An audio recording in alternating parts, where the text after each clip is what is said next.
So the last piece when thinking about the cost curves is realizing that we are still looking at two time frames. We're looking at the short run and the long run.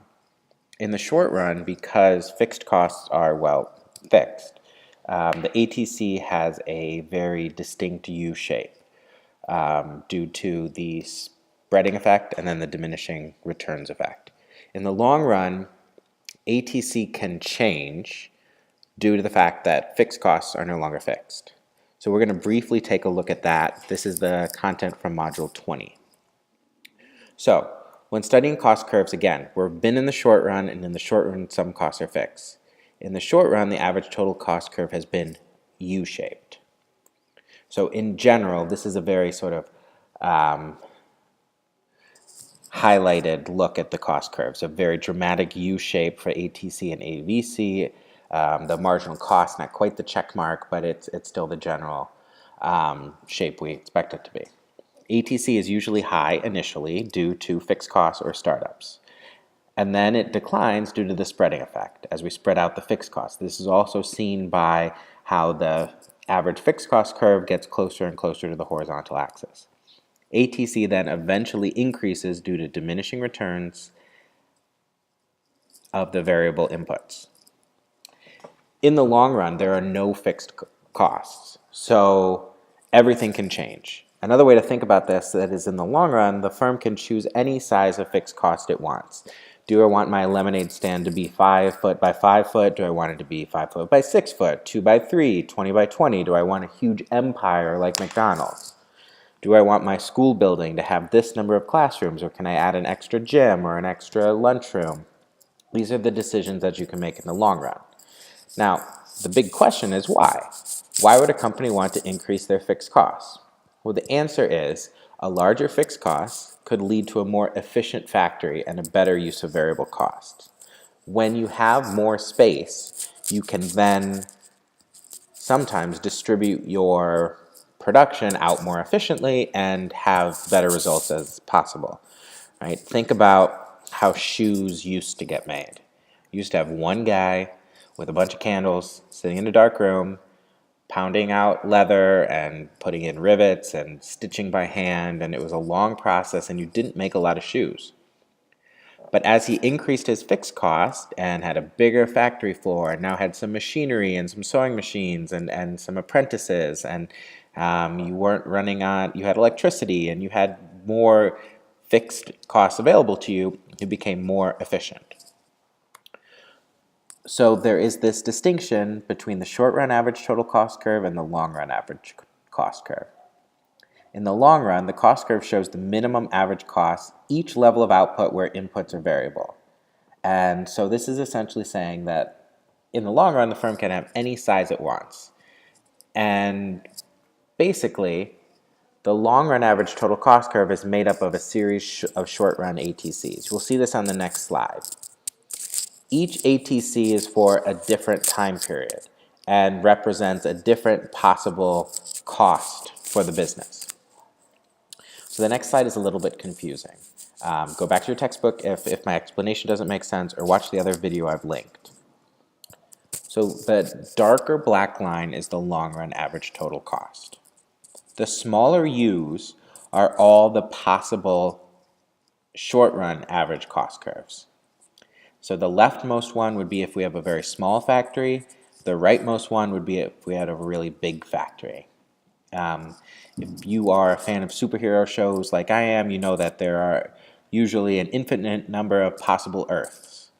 And your heroes might live on one Earth, but they have doppelgangers on the other Earth, and so on and so on. This is kind of that idea, where there are an infinite number of possible sizes of the business. And then the long-run average cost curve, the darker line, is tangent to the bottom of every short-run average cost curve. And so as the business gets bigger in terms of fixed cost, the average cost in the long run comes down until it reaches a point where it's too big. And then making it bigger doesn't make it any more productive. So the long-run average total cost curve is U-shaped as well. And this is because adding to the plant size won't always make the firm better off. The first question we should answer is, why is the long-run average cost curve downward sloping initially? This is called economies of scale. Economies of scale is when you make a company bigger in terms of its factory, its land, and its capital, it becomes more efficient.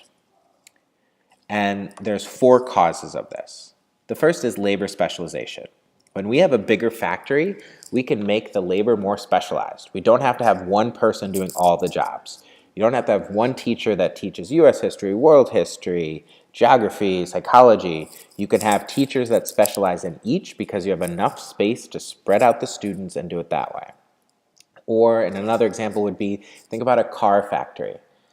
If you didn't have a lot of space, you couldn't have all the machines that specialize in each different little task. So the bigger the factory, the more specialized the labor is. You also will see management specialization.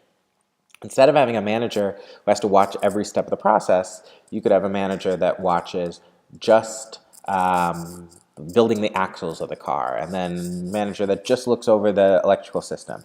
Again, being more efficient, and that leads to an effective use of capital. You have everything being used the way it should be used, so much so that you're even using the byproducts. You don't have as much waste as before because your factory, your plant is just as efficient as it can be. This is called economies of scale. Again, the idea that as you make a factory bigger, it becomes more productive. But if you get too big, you reach the point called diseconomies of scale. This is when the firm is so big that the average total cost curve in the long run starts to slope back upward. And so what happens here? Well, if you get too big, you're going to have workers who are not bought into the process. You're going to have workers like those workers at Target who are always hiding in the aisles, or the workers at McDonald's who don't seem to care about making your order right. Alienated workers means less productivity. So maybe your business is too big so that the managers can't watch over the workers. These are communication problems. There's too many chains of a command. You can't actually end up talking to your boss because there's so many doors you have to get through to get there. And that just causes difficulty, both physical space in the way, but also layers of communication. And that eventually will lead to coordination and control problems. You'll reach the point where, hey, I can't watch over my business anymore, and it's becoming less and less productive. So, in general, long-run ATC will have economies of scale, when getting bigger means a better business, and then diseconomies of scale, when having a bigger business means a less effective business. And so where does a business want to be? Well, a business will want to be, sorry for going back, a business will want to be right in the middle. You want to find the right size of your business, not too hot, not too cold, just right. And that's hard to do, right? It's hard to find the right size of your business. A lot of businesses go through growing pains where they realize they would be better if they're bigger. But what if you get too big too fast? And so when I come back next class, we'll start talking about this a little bit more. Again, if you are struggling with this concept and you haven't read Module 20, that should be your first step. And then look at the other linked videos I've placed in Classroom.